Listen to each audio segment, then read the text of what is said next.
Bonjour à tous, infiniment heureux de vous retrouver pour partager avec vous le Chitat du jour. J'espère que vous allez bien, que vous avez passé une bonne journée, une bonne nuit. Vous êtes dans la voiture pour aller à l'école, ou vous êtes sur le retour déjà, vous rentrez de l'école et vous écoutez le Chitat.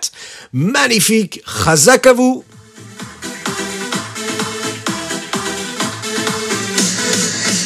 Aujourd'hui, nous sommes le Yud Aleph Tevet, le 11 du mois de Tevet de l'année et Tafshin Pei Gimel, Shnat Hakel, l'année du rassemblement. Et nous sommes quel jour? Nous sommes mercredi. Yom Revi, le 4e jour de la semaine. De quel paracha?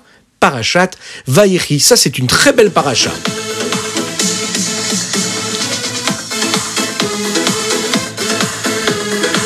Et on commence tout de suite avec le Chumash. Alors, en résumé, qu'est-ce qu'il nous dit ici, le Chumash? Yaakov voulait dévoiler à ses enfants la date de la venue de Mashiach. Quand est-ce que Mashiach arrivera? Dites la vérité. Est-ce que vous, ça vous intéresse de le savoir? En tout cas, moi, j'aimerais vraiment le savoir. Je suis tellement impatient de voir Mashiach arriver, de me retrouver sur l'esplanade du Beth Amikdash, avec tout le monde, tous nos amis, tous nos copains, tout le monde, tout l'âme Israël, du monde entier, chanter, danser. Vous imaginez un petit peu? Ça doit être génial. Bon, on est impatient. Eh bien, Yaakov voulait dévoiler à ses enfants la date. Mais Akadosh Baruch Hu Hashem ne lui permet pas. Yaakov va devoir donc leur donner des brachot, des bénédictions. Yaakov savait que Mashiach allait prendre du temps pour arriver. Pourquoi? Parce que le Am Israël, le peuple juif, va faire des avérotes. Il ne va pas se comporter comme il doit se comporter. Il pensait que s'il allait dévoiler aux Shvatim, aux tribus, à ses enfants, quand est-ce que Mashiach arriverait, il ferait attention, eux, leurs enfants et leurs petits-enfants, à très bien se comporter et de ne pas faire d'avérotes, afin d'amener Mashiach beaucoup plus rapidement. Donc Yaakov réunit tous ses enfants afin de leur dévoiler cette date-là. Bien que sa raison à lui, elle était bonne et qu'il avait une très bonne excuse, Dieu ne voulait pas qu'il le fasse. Et qu'est-ce qu'il va faire? Il va lui retirer la date de la venue de Mashiach de son esprit.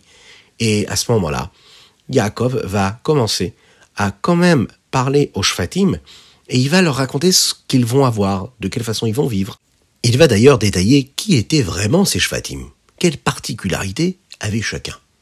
Réhouven, il lui dit, bien que toi tu es le premier-né, ne t'imagine pas que tu as le mérite d'être celui qui dirige tout le monde, parce que toi, à un moment, tu as dérangé la chambre de tes parents à un moment où il ne fallait pas le faire.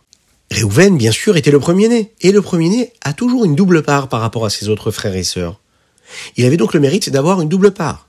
Mais cette double part-là va être donnée à Yosef. C'est la raison pour laquelle Yosef va avoir les deux parts, celles que Réhouven devait avoir. Cette force-là, ce mérite de la Keuna, le fait d'être des Kohanim, c'est aussi normalement ce que le Bechor aurait dû avoir, le premier-né. Mais cela va être donné à Lévi. Et puis, le mérite de la Mlocha, de la royauté, va être donné à Yehuda. C'est ce que Yaakov dit à Réhouven. Il lui dit ce qui va se passer avec ses enfants. Et c'est en effet ce qui va se passer à travers l'histoire du peuple juif. Et puis, quand il s'adresse à Shimon et Lévi, il leur dit comme ça. Vous étiez ensemble lorsque vous avez fait des choses qu'il ne fallait pas faire. Par exemple, vous avez tué tous les habitants de Shrem. Ou vous avez aussi vendu Yosef. Vous étiez toujours ensemble, Shimon et Lévi. Vous êtes battus pour Esav et pas pour Yaakov. C'est la raison pour laquelle vous serez séparés l'un de l'autre. D'ailleurs, on peut le constater. La tribu de Lévi ne fait pas partie des tribus qui ont reçu un héritage, une part dans la terre d'Israël. Les Lévi'im et les Kohanim vont vivre dans des villes qui sont différentes. Ils vont recevoir de l'argent uniquement quand il y en aura pour le Beth Amikdash, pour ce qu'ils font pour le Beth Amikdash, quand ils vont servir le Beth Amikdash. Donc d'un côté, bien sûr, ils vont servir le Beth Amikdash, mais de l'autre côté, ils peuvent se nourrir uniquement grâce à cela. Shimon, lui, aura une parnassa, un gagne-pain qui va être difficile. Ils vont être professeurs, ils vont être aussi également des écrivains. Yehuda, lui, avait très très peur que Yaakov soit en colère contre lui. Oui, parce qu'il a faute avec Tamar, mais Yaakov lui dit, toi, sache, Yehuda, tu es assez spécial, tout le monde parlera de toi. Tu es particulier. Tu seras le roi des Juifs. D'ailleurs, David Ameller sera un descendant de Yehuda. Shlomo Ameller, le roi Shlomo, sera un descendant de Yehuda. Les dirigeants du peuple juif à travers l'histoire feront aussi partie de la tribu de Yehuda. Le Sanhédrin. Et même le Mashiach, lui, sera un descendant de la tribu de Yehuda. Pourquoi? Eh bien parce que Yehuda avait une Ahavat Israël tellement grande. Il avait un amour du prochain. tellement grand. Vous savez que c'est Yehuda qui a sauvé Yosef de la mort. Ses frères voulaient le tuer, c'est lui qui a dit non, jetons-le dans un puits. Et puis Tamar aussi, elle aurait pu être tuée. Et il va tout faire pour qu'elle soit sauvée. Un roi, c'est quelqu'un qui est capable d'aimer tout le monde, chacun et chacune du peuple, avec tous les défauts qu'ils peuvent avoir la capacité d'aimer chacun avec sa différence. Ça, c'est ce qu'avait Yehuda et que ses enfants auront. Ensuite, Yaakov Avinu va bénir Issachar et Zevulun. Zevulun lui dit, tu vas vivre à côté de l'eau. Il y a des grands bateaux qui traverseront les mers et puis ils vont vendre des marchandises. Toi, tu gagneras beaucoup d'argent grâce à cela. Et tu auras le mérite d'aider ton frère Issachar, qui lui aura le mérite, lui, d'étudier la Torah. Beaucoup de Torah. Il se fatiguera à étudier beaucoup la Torah. Il aidera de cette façon-là, par son mérite, tout le peuple juif. Et toi, tu aideras Issachar, qui étudiera en le soutenant financièrement à travers ce que tu gagneras dans ton commerce, étant toujours au bord de l'eau, là où les bateaux accostent avec de belles, des grandes marchandises. Arrive le tour de Dan. Et là, la bénédiction qu'il va lui faire, c'est que Dan aura par exemple un descendant qui va s'appeler Shimshon. Shimshon sera puissant, ce sera fort. Il sera capable de tuer par exemple les Philistines qui, eux, sont là pour embêter le peuple juif. Dan sera toujours là pour venger le peuple juif et s'occuper, comme il faut, des ennemis du peuple juif. Yaakov savait que Shimshon aurait besoin de l'aide de Dieu pour cela. D'ailleurs, il va lui dire « Lishuatra kiviti Hashem ». Je t'attends, moi, Kadosh Baruch Hu. Je t'attends que tu viennes et que tu puisses me sauver. Voilà, c'est les premières bénédictions que Yaakov Avinu va donner à ses premiers enfants-là. On verra demain, dans le Chizet de demain, la suite des événements et de quelle façon il va bénir et nous dévoiler quelques secrets, et qui nous permettront de deviner comment est-ce qu'ils vont vivre, comment est-ce que leurs enfants vont aussi évoluer et quelle sera leur histoire dans le futur.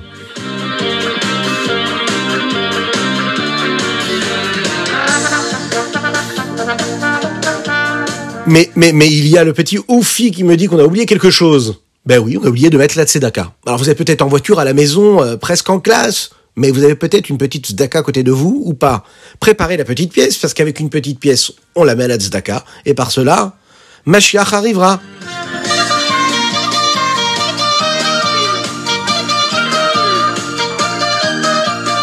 J'ai compris, vous voulez qu'on la chante? Oui, j'ai reçu des messages, on me demande de chanter cette chanson-là magnifique. Alors, moi je veux bien la chanter avec vous, mais il va falloir m'envoyer aussi vos petits enregistrements, où vous me chantez cette chanson-là. Une petite pièce dans la tzedaka, et Mashiach arrivera. Une petite pièce dans la tzedaka, et Mashiach arrivera. Aïe aïe, une petite pièce dans la tzedaka, et Mashiach arrivera. Aïe aïe, une petite pièce dans la tzedaka, et Mashiach arrivera.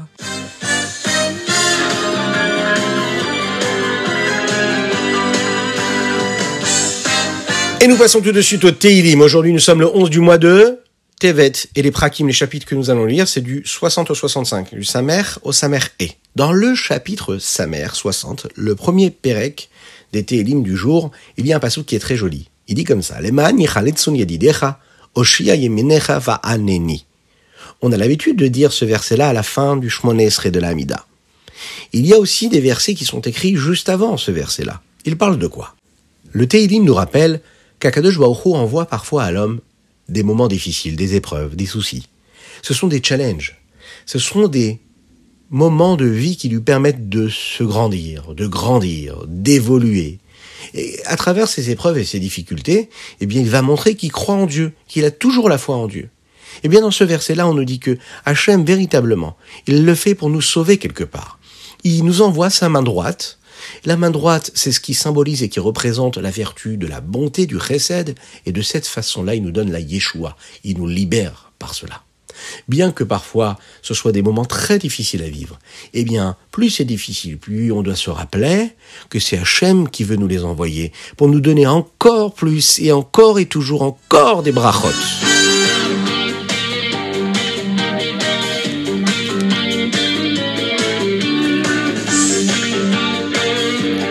Et nous passons tout de suite au Tanya. Le Tanya du jour aujourd'hui, c'est le 10e chapitre du Tanya. Alors vous savez, dans les 12 premiers chapitres du Tanya, le Admor Hazaken, Rabbi Shlomo Zalman nous explique ce qu'est un Benoni. Vous vous en souvenez, dans les premiers chapitres, on en a parlé. Mais pour comprendre comment est-ce qu'un Benoni doit se comporter, eh bien, on doit aussi comprendre comment le Racha se comporte. Et bien sûr, comment le Tzadik se comporte. Eh bien, dans notre chapitre, on va étudier ensemble ce qu'est le Tzadik. Le Tzadik, c'est celui qui est né avec deux âmes, comme nous avons toutes et tous, mais qu'Hachem a donné à ces deux âmes, c'est-à-dire l'âme animale et l'âme divine, lui a donné une force particulière. Il lui donne la possibilité de travailler dur, de se renforcer contre cette âme animale, et de faire en sorte que l'âme divine, elle est tellement forte, tellement puissante, à tel point que l'âme animale n'a même plus droit au chapitre. Elle n'a même plus de force, elle n'a plus d'énergie, elle n'existe pas. Elle a été réduite au néant. Et c'est une règle dans la vie. On ne peut pas aimer deux choses en même temps. Une chose et son contraire, ça n'est pas possible de les aimer en même temps. Quand on aime quelque chose, on ne peut pas aimer en même temps ce qui lui est contraire. Donc, quand le tzaddik aime Hachem, aime Dieu, il va détester automatiquement tout ce qui est à l'inverse de la volonté de Dieu. Quand on aime une personne, eh bien, on va toujours vouloir faire des choses qui vont dans le sens de ce que lui, il est et ce que lui, il a comme volonté. Et si on fait l'inverse de sa volonté, eh bien, ça veut bien dire qu'on fait des choses qui sont contre son amour, ou que l'amour que nous portons pour lui. Donc, si on aime Dieu, on ne peut pas aimer des choses qui sont inverses à la volonté de Dieu. Et le tzaddik, lui, par exemple, il aime tout ce que Dieu veut, et il déteste donc tout ce qui est à l'inverse de la volonté de Dieu. Prenons l'exemple du Yetzer Hara. Eh bien, plus le Yetzer Hara, il est fort, il est puissant, plus le mauvais penchant est puissant en nous, eh bien, on ne pourra pas aimer Dieu avec la même force. C'est pas possible, parce que si lui il est fort et qu'il nous amène à aimer des choses qui sont inverses à la volonté de Dieu, on aura du mal à retrouver de l'énergie pour aimer Dieu avec autant de force. Le tzaddik Gamour, lui, il est très particulier, vous savez. Il aime Dieu de la plus grande des façons qu'il pourrait l'aimer. Lui, le tzaddik qui n'est pas Gamour, qui n'est pas total complet, c'est-à-dire qu'il aime énormément Dieu, mais pas au summum de tout ce qu'il est capable d'aimer. Le tzaddik Gamour, on peut l'appeler le tzaddik Vetov Lo. Le tzaddik qui n'est pas Gamour, on l'appelle le tzaddik Vera Lo. Ça veut dire quoi? Ça veut dire que le tzaddik Vetov Lo, il n'a pas du tout de Yetzer Hara. Il l'a transformé en Yetzer Tov, en bon penchant. Par contre, le tzaddik Vera Lo, c'est un tzaddik qui n'est pas parfait, qui n'est pas complet. Donc il a encore un Yetzer Hara, mais ce Yetzer Hara n'a pas la force d'agir. Il n'a pas droit au chapitre. Il est là, en sommeil. Et le tzaddik reste un grand tzaddik. Alors oui, ça a l'air très très éloigné de ce que nous sommes nous, mais vous savez, on a le potentiel, on a la possibilité de tendre vers cela, de s'investir pour se rapprocher au maximum du niveau du tzaddik. Et je le sais d'ici que chacune et chacun d'entre vous, vous faites tout ce qui est dans votre pouvoir pour agir, pour vous comporter avec vos frères et sœurs, avec vos parents, avec vos amis à l'école, avec vos professeurs, de la meilleure des manières.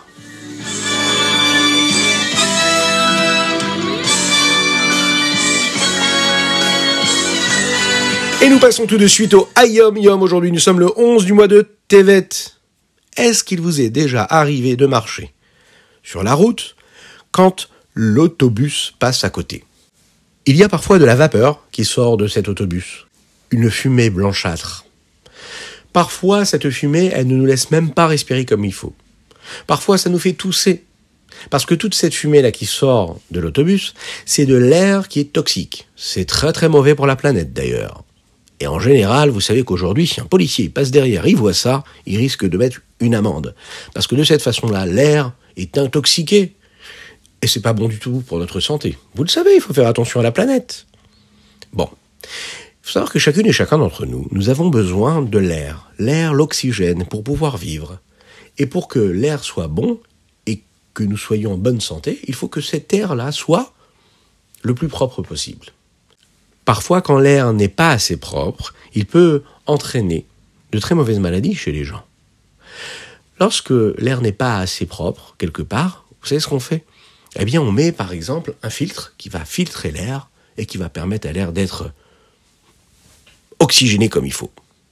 Lorsqu'il y a un enfant, parfois un tout nourrisson, il y a même des petites machines qui humidifient l'air, de façon à ce que cet enfant-là puisse vivre et respirer de l'air qui est bon pour lui. On continue. Si par exemple vous êtes à la maison et qu'il fait très froid et que vous avez fermé toutes les fenêtres de la maison pendant une journée, pendant une nuit, et encore une journée, encore une nuit, l'air que l'on respire n'est pas bon pour le corps. Qu'est-ce qu'il faut faire? Des courants d'air. Il faut ouvrir de temps en temps la pièce pour aérer, réoxygéner. Bon, c'est très important. Alors j'entendais ici Oufi qui est en train de me dire mais qu'est-ce qui se passe là? Tu es en train de nous parler de l'air, tu nous parles de l'air qu'il y a dehors, qu'il y a à l'intérieur. Mais quel rapport y a-t-il avec le yum-yum? Eh bien écoutez bien le rapport qu'il y a. Il est très bon ce rapport-là. Eh bien Oufi c'est un petit oiseau. Eh bien il vole, il a besoin de ses ailes pour voler. Il faut qu'il ait de l'air qui soit pur pour voler. Bon, eh bien nous, on est un petit peu comme Oufi. Ben, Oufi c'est le petit oiseau, vous vous en souvenez? Nous on est comme Oufi mais dans le monde. Et dans le monde, il y a de l'air spirituel autour de nous. Un juif doit vivre avec une atmosphère spirituelle. C'est-à-dire que l'endroit dans lequel il vit, son oxygène doit être rempli de Torah et de mitzvot. On doit vivre en bonne santé matérielle, physique, mais aussi spirituelle. Dans un endroit où on ne connaît pas Dieu, on ne maîtrise pas ce qu'est la connaissance de Dieu, la présence de Dieu partout, eh bien, les corps et les âmes sont en mauvaise santé. Un juif doit être en bonne santé physique, mais aussi en bonne santé spirituelle. Et dans ces cas-là, qu'est-ce qu'il faut faire? Eh bien, il faut nettoyer l'air. Et comment est-ce qu'on nettoie l'air et l'atmosphère dans laquelle nous vivons? En étudiant la Torah et en prononçant des lettres de Torah partout où on va. Lorsqu'on marche dans la rue, lorsque l'on va faire des courses, lorsque nous sommes en train de voyager dans l'autobus, dans le métro, dans le train, dans l'avion, partout où on va dire des mots de Torah. On va réciter des Mishnayot Baal Pé, des Mishnayot par cœur, du Tanya par cœur, de la Gemara par cœur, des Halachot par cœur. Tout ce que vous êtes capable de faire par cœur. Eh bien, ça purifie l'air. Répétez encore et encore des mots de Torah. De cette façon-là, eh bien, les pierres que nous foulons pourront témoigner des mots de Torah que nous avons prononcés à travers notre vie. Est-ce que vous connaissez aussi des versets par cœur? Est-ce que vous aussi, vous connaissez des chapitres de Tanya ou de Mishnah par cœur? Ça m'intéresse. Si c'est le cas, envoyez-moi votre réponse, vous le savez, comme d'habitude sur torahaudio.fr. Et puis vous pourrez faire partie de ceux qui méritent les magnifiques récompenses qui arrivent.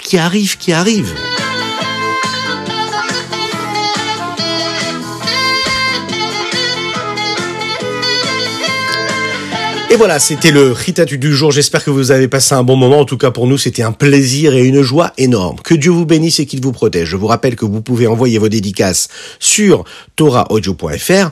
Et aujourd'hui, nous avons une pensée très particulière pour Neria, à qui nous dédions ce Ritatu du jour et à qui nous offrons cette magnifique chanson qui lui plaît énormément.